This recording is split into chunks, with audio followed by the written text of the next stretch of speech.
Hello everyone. ये जो हमारा इन्वायरमेंट में जो भी है, इससे हमारे नेचुरल जो प्रोवाइड चीज़ है, जैसे सस्टेनेबल यूजेज है, हमारे इन्वायरमेंट है, इसके अंदर हमारा एग्रीकल्चर वेस्ट है और जो भी कृषि एग्रीकल्चर है उसके अंदर ये ईंख है। तो ईंखों के अंदर आजकल बहुत सी दवाइयाँ प्रयोग हो रही है, उसमें प्रयोग में कीटनाशक, पेस्टिसाइड्स, ये क्या हमारी इन्वायरमेंटल कंडीशन के लिए भी हार्मफुल है, इफेक्ट प्रोवाइड करती है और बहुत से रोगों को जन्म देती है। इससे हमारी खेती बाड़ी की जो बहुत सी समस्या उत्पन्न हो रही है। आजकल जो हम खाद का प्रयोग करते हैं कीटनाशक का, वो हमारे जीवन में बहुत ही बड़ी समस्या उत्पन्न हो गई इससे। इस समस्या को वैज्ञानिक इस पे विचार कर रहे हैं और हमारा जो जो फर्टिलिटी रेट है वो भी बहुत ही कम हो गया है। ठीक है, आज से 10 सालों के अंदर हम बात करें तो हमारा जो फर्टिलाइजर की और पेस्टिसाइड की डिमांड प्रतिदिन डेली बाय डे बढ़ती जा रही है, जिससे आम किसान बहुत ही समस्या से जूझ रहा है। और आजकल फसल में बहुत से रोग और बहुत सी समस्याएं पैदा हो रही है।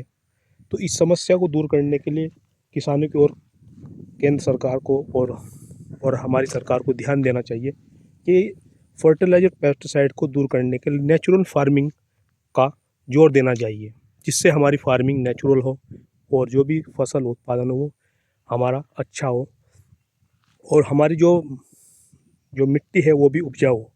आजकल जो मिट्टी हो गई वो बिल्कुल उसकी पीएच भी इम्बैलेंस हो रही है और उसका रेट बहुत कम जा रहा है, जिससे उसकी गुणवत्ता बिल्कुल ख़राब हो चुकी है।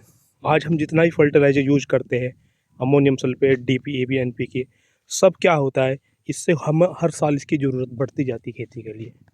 ठीक है, तो इसके हम समस्या को देखना चाहिए और हमें नेचुरल फार्मिंग की ओर ध्यान देना चाहिए। ठीक है, हमारे जो भी पेड़ हैं वो इन्वायरमेंट को ऑक्सीजन प्रोवाइड करते हैं और हमारे इन्वायरमेंट को क्लीन एंड ग्रीन रखते हैं।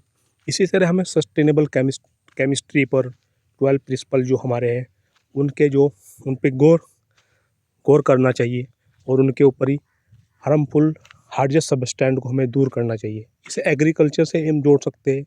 एग्रीकल्चर्स में हमारे बहुत से जो हमारे प्रोडक्ट है वो केवल सस्टेनेबल और नेचुरल और हो, जो हार्मजेस सब्सटेंस को यूज कर सके।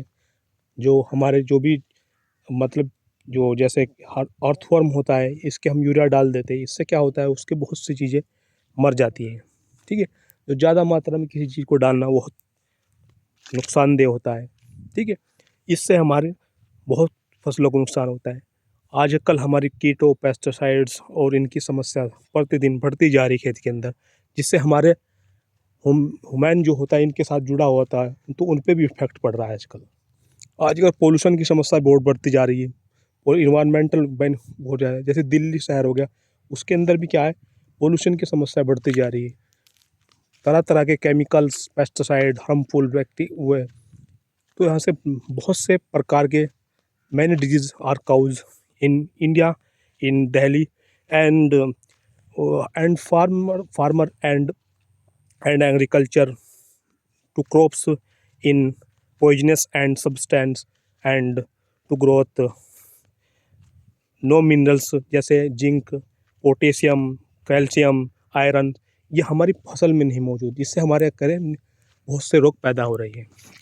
इससे हमें हमें इन चीज़ों को बचना चाहिए और हमें नेचुरल फार्मिंग का प्रयोग करना चाहिए, जिससे हमारा इन्वायरमेंट क्लीन हो और जो भी फसल क्रॉप्स हो वो क्या हो, नेचुरल हो। ठीक है, हम इस पे ध्यान देना चाहिए।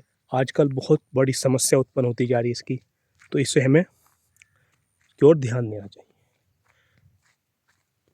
ठीक है, बेस्ट ऑफ लक। ठीक है, थैंक यू।